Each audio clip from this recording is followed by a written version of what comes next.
Меня зовут Майя, я из Казахстана. Я вышла замуж за белоруса, сюда приехала в 2015 году. У меня 3 детей, 1 ребенок с аутизмом. И я веду блог в Фейсбуке. Начался именно блог, наверное, с переездом сюда, потому что мало того, что я переехала в другую страну, где никого не знаю, так я была еще и матерью. И это проблема выйти из дома, с кем-то познакомиться, дальше двора, не уйдешь с 2 маленькими детьми. Но так, чтобы что-то я много писала, не было там.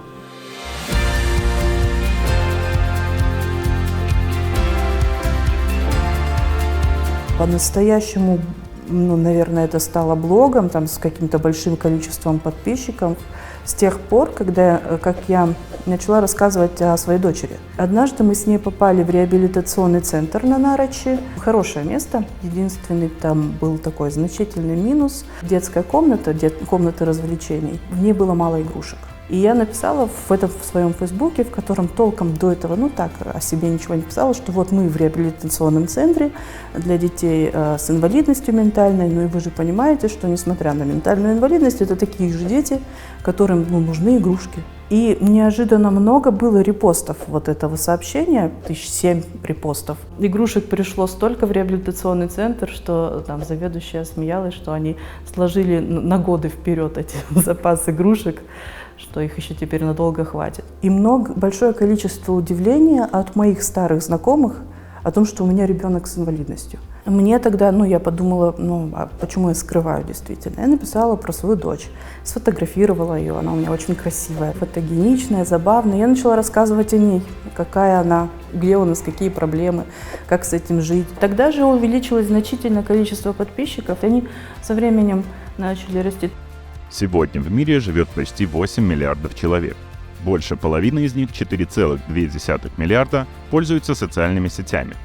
Средний пользователь проводит в соцсетях 2 часа 25 минут в день. Это примерно 1 день бодрствования в неделю. Исследования говорят, что использование соцсетей может привести к социальной изоляции, кибераздевательствам и депрессии, а может к увеличению количества получаемой поддержки и развитию личного потенциала. Все зависит от того, как и зачем использовать соцсети. Соцсети – это некоторая витрина твоей жизни, и она подсвечивает тебя с той стороны, с которой ты хочешь. Инстаграм, Фейсбук, вообще любые соцсети – это возможность что-то поставить на эту витрину. То есть это возможность что-то показать. Если ты осознанно этим управляешь, то у тебя есть цель, и ты формируешь какой-то контент, на который и притягиваешь обратную связь. Я старалась как можно четче выразить свою дочь, наблюдение за ней, то, какая она. И я не знала, как ее будут принимать. Мы жили и росли всегда среди здоровых людей. У нас же не было никакой инклюзии, в моем детстве. Я никогда не видела и не общалась толком с людьми с ментальными дисфункциями, их нет в социуме. То есть мне самой было больно. Но стыдно, конечно, не то слово, но страшно, скорее страшно за нее. И получая обратную реакцию, принятие от социума, мне становилось спокойней. Когда ты меняешь локацию для жизни, когда ты переезжаешь, эмигрируешь, по работе переезжаешь, то тебе важно на что-то опираться. И, на мой взгляд, это был ее способ опираться на что-то, когда рядом ничего опорного нет. И она начала опираться, и постепенно эти опоры стали обрастать смыслом, они стали обрастать людьми, отношениями. Вторая моя публикация, когда появилось много подписчиков, это, по-моему, о том, что я толстая, и нормально, в общем. Мне нормально. Я не хочу быть, я себя комфортно ощущаю в собственном теле. Фотография моя была какая-то прикольная про мой большой мягкий живот, в который впечатывается с разбега ребенок и выливает в него все свои горести. Или про то, что я такая тяжелая и не боюсь, грузная, не боюсь собак. Иногда мне просто лень, я могу на неделю-другую забить. Верные подписчики всегда меня из этого вытягивают в конце концов. Как минимум, каждый 5-й пользователь соцсетей сталкивается с расистскими, сексистскими или гомофобными высказываниями. Исследования говорят, что для хейта и буллинга в сети есть множество причин. Например, некоторые люди просто склонны видеть все в негативном ключе и, соответственно, высказываются. Некоторые получают удовольствие, унижая окружающих. Кто-то не может сдержать зависть и злость. Расстроят ли негативные комментарии вас, зависит от вашего умения выдерживать неадекватное поведение окружающих. Одна публикация прям такая, это я отхватила тогда. Это про то, что я не люблю животных, потому что, люди это люди. То есть я хороший, добрый человек по отношению ко всем людям. Все люди равны там. Я очень люблю людей, я врач. И животные для меня при этом же это, низшие существа. И мне за это... Я еще там что-то пыталась объяснять свою позицию про то, что животные это ж не люди, вы что? И за это еще больше получала. Быть видимым — это непросто. И важно понимать и быть готовым к тому, что то, каким образом ты становишься видимым, оно привлечет реакцию. И быть готовым к тому, что эта реакция может быть положительная, может быть отрицательной. Да? Потому что у тебя есть что-то очень уязвимое, и ты показываешь это миру. И для того, чтобы это сделать, нужно иметь достаточно смелости, достаточно внутренней уверенности, что ты готов выдержать реакцию мира на твой выход. Но меня вообще не задевают комментарии о моей внешности, потому что, мне, нормально. Я понимаю, что я не идеальная красота, но я и не хочу, И мне как-то больше смешат такие. Проблема для меня, это мой ребенок. И когда что-то касается этого, как раз тогда, когда про животных я говорила, почему мы их ценим своими оценками, какие-то свои нравственные категории на них перекладываем, у них может быть совершенно другое восприятие мира. На что мне отвечали, мы не способны априори понять вашего ребенка с аутизмом. Так что какой эмпатии вы ждете к нему? И логика в этом есть, но болезненность, редкий комментарий, который я запомнила, потому что задело. Ты проходишь сквозь страх быть увиденным в своей уязвимости. Тебе страшно, что тебя отвергнут, что тебя таким социум не примет, общество не примет. И когда ты понимаешь, что ты получаешь позитивную обратную связь, что тебя принимают таким, ты начинаешь расслабляться. И расслабление дает тебе силы для того, чтобы ты мог делать это снова и снова. И дает тебе силы для того, чтобы ты мог пережить хейтеров, если они появятся, пережить какой-то 1, 2, 5 сложных комментариев, которые делают тебя уязвимым. Я изначально относилась к социальным сетям как к суррогату какому-то общению, не полноценное общение, когда я не писала ничего личного. И совсем другое, когда ты ведешь разговор с кем-то, кого ты знаешь, уже 1,5 года, вы с ним общаетесь почти через день, верные подписчики, их так называю. Они меня читают, первые несколько комментариев, лайков всегда от них. Я их уже жду, узнаю, они прям следят за мной, за всеми перипетиями, историями, переспрашивают иногда, что с тем-то, то-то, чем закончилось. Мне нужна эта обратная связь, и узнавать подписчиков, знать их, ожидать от кого-то каких-то реакций, спрашивать советов, знать характеры, иметь что-то общее. Я прислушиваюсь. И это уже совсем другой уровень общения. Это уже не суррогат, это настоящее что-то.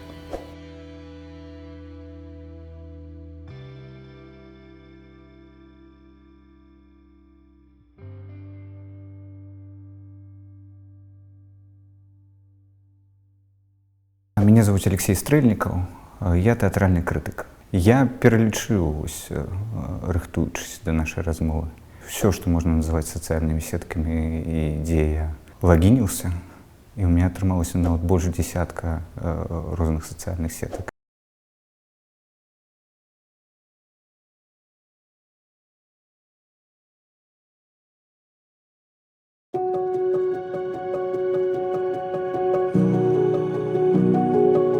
Моя сестра тэлефануецца з маёй маці кожны дзень. Мы добра, калі тэлефануемся раз на тыдзень. Я разумею, што для мяне гэтае тэлефанаванне, гэтыя кантакты вельмі моцны эмацыйны акт, зняць слухаўку, набраць нумар, датэлефанавацца. І больш за ўсё мне траўматычна не атрымаць званка назад. Я не могу гаварыць, я перазваню, і чалавек не перазванівае. І сацыяльныя сеткі знімаюць з мяне гэты момант адказнасці. Ты пішаш, і ты разумееш, што гэтая сувязь отбылась, этот контакт отбылся. Действительно, люди переходят на текстовое общение. Почему? Потому что мы живем в таком ритме жизни, что попасть своим звонком, например, либо приходом и не сбить человека с его каких-то планов практически невозможно. Ну, то есть у нас настолько загружена жизнь эмоциями, событиями, делами и так далее, что получить сообщение комфортнее, чем получить звонок, потому что сообщение ты читаешь тогда, когда тебе удобно, а телефон звонит тогда, когда удобно собеседнику, и это не всегда совпадает. Вот. Поэтому действительно это скорее становится уважительной формой общения. Вот. И мне кажется, что это касается не только интровертов. Для меня социальные медиа — это некая частка моей працы як журналіста. Інтэнсіўнасць узаемадзеяння з незнаёмымі людзьмі, яна узвысілася на некалькі парадкаў. Тэарэтычна ты можаш дагрухацца да ўсяго свету. Калі твоё меркаванне важнае, цікавае, уплывовае, то ты атрымаеш прагляды, лайкі і іншае. Я магу сказаць, што арганічна ты сябе пачуваеш добра у коле сваіх суродзічаў, у невялікім коле сваіх сяброў. Ты можаш растлумачыць сваю думку. Калі ты пасварыўся, ты можаш памірыцца. І гэта абсалютна немагчыма ва ўмовах, калі ты стасуешся з тысячнай аўдыторыяй. 300 чалавек цябе зразумелі абсалютна неправільна, 10 нейкіх там 150 цябе за гэта ўзненавідзелі. І вытрымаць гэта вельмі цяжка. Сувязь маіх нейкіх псіхалагічных праблем асабістых з тым, што я стасуюся з досыць вялікай колькасцю людзей, для мяне відавочная. Часам гэта ўплывае на эмацыйны стан на дзень, на некалькі дзён. Наша самооценка, она же зависит не только от самоощущения, но и того, насколько много поддержки в среде. Если ты ранишься одного на фоне сотен позитивных, то вопрос, что с тобой происходит, что ты готов принять это одно негативное, но не принимаешь вот эти вот 100 позитивных. Как будто бы позитивные комментарии, это как должное воспринимается, а негативные это что-то такое. Да, у социальных медиа адбываюцца спрэчкі, канфлікты, якія час ад часу, я лічу, негатыўна ўплываюць там на працэсы, на людзей. Але пры гэтым для мяне это магчымасць быць заўважным. Это способ коммуникации. Хороший способ коммуникации сейчас, потому что так как жизнь становится быстрее, так как контактов у нас в минуту, там, в час, в неделю, в месяц сейчас гораздо больше, чем там, еще 10 лет назад, то социальная сеть — это возможность остановиться, вернуться к себе, почувствовать и что-то написать, либо что-то разместить действительно осознанно, не на бегу. Вось то, што тычыцца маёй сферы, у нас вельмі малая колькасць фідбэкаў, у прынцыпе. Якасць, яна не залежыць ад колькасці, то бок няма такой наўпроставай сувязі. Я магу быць неўплывовым на вялікую аўдыторыю, але я магу быць важным чалавекам, важным экспертам для некага канкрэтнага. Для мяне это такое усведамленне, навошта я карыстаюся гэтым інструментам сацыяльных медыа.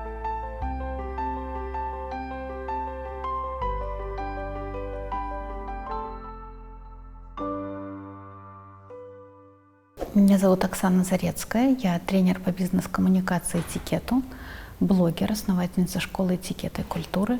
Сначала это было развлечением. Сначала это был азарт, смогу ли заинтересовать аудиторию, а потом это стало уже работой, потому что я начала монетизировать свой блог. главным образом продавать свои услуги, свои курсы, популяризировать тему этикета и классической культуры. Рекламная выручка компании Facebook по итогам 2020 года составила $84,17 миллиардов США. Вместе с ростом доходов соцсетей растут и доходы блогеров. Еще 5 лет назад Forbes проводил подсчеты, судя по которым некоторые блогеры зарабатывали от 174 тысяч до 14 миллионов долларов в месяц. В целом, блогерством можно зарабатывать от пары десятков долларов в месяц и практически до бесконечности. Ведение блога и блогерство – это работа. Этому надо уделять несколько часов в день. Не листать ленту. Нет, я, признаться, вообще не читаю, что пишут другие блогеры, у меня банально на это нет времени. На то, чтобы написать один пост, иногда уходит пару часов. Я уже не говорю про плотную коммуникацию с читателями. Надо следить за тем, что пишут люди, отвечать им. Если возникают какие-то спорные моменты или появляются хейтеры или что-то в этом духе, то комментарии надо чистить. Я за то, чтобы наводить в этом доме порядок. Постоянное общение, особенно с теми, кто оставляет негативные комментарии, может повысить уровень стресса и тревоги, негативно влиять на сон. Судя по результатам исследования, опубликованного в журнале «Компьютеры и поведение человека», люди, которые пользуются 7 и больше соцсетями, имеют втрое более высокий уровень тревожности, чем те, кто вообще не сидит в соцсетях или пользуется 1-2 платформами. Когда я только начинала вести блог, я, конечно, все воспринимала крайне лично. Это были слезы и переживания, как они могут такое писать. И это нормальная человеческая реакция. А потом я научилась очень четко разделять. То, что человек скажет тебе в глаза, это одно, а то, что он напишет, это другое. Там слетают тормоза, появляется ощущение, что это кидается в пустоту, и люди себе могут позволить очень много. Поэтому в последние годы так поднимается тема цифрового этикета. На самом деле эти правила этикета нисколько не отличаются от общения реального. Не путайте свободу со вседозволенностью. Ваши слова не должны оскорблять других людей. Если вы услышали точку зрения, которая отлична от вашей, это еще не значит, что человек не прав. Задавайте вопросы вместо того, чтобы людей судить, уточняйте. Не эскалируйте конфликт, если это возможно. Осажайте хамов, обращайтесь к людям уважительно. Это не про вы и ты, это про то, что перед вами личность в любом случае. В вашем блоге действуют ваши правила, и вы имеете право указывать людям, если они забрались на стол с ногами. Где-то это нормально. В моем блоге не ругаются. Это было первое и последнее предупреждение. Обычно это срабатывает, потому что каждый приходит действительно со своим уровнем образования, каждый приходит со своим пониманием приличного и неприличного, со своими внутренними проблемами. И здесь сказать человеку, что все-таки хотелось бы использовать другой язык, или давайте мы будем более внимательны друг к другу, это абсолютно нормально. У меня есть четкое убеждение. Крайне важна искренность того, что ты делаешь, чтобы это было реально твое. И как только посты превращаются в чистую механику, публика это сразу чувствует. Исследования говорят, если вы эмоциональный и тревожный человек и пытаетесь с помощью соцсетей получить поддержку, положительные оценки или поднять себе настроение, эффект может быть обратным. После опроса примерно 800 человек ученые выяснили, что у людей невротического склада от использования соцсетей настроение только ухудшается из-за зависти, ревности и перегрузки информацией. Я сама по себе очень эмоциональный человек, я близко все воспринимаю к сердцу, я так сложно и долго отращивала свою шкуру, я до сих пор могу расстраиваться из-за комментариев и делаю это регулярно. Но что поделаешь, это цена, которую приходится платить за искренность. Я очень эмоциональна. Мои друзья смеются, говорят: Оксана, боже, да вроде ума палата, но ты расстраиваешься из-за комментариев. Ну что такое? Это про искренность, это все про искренность.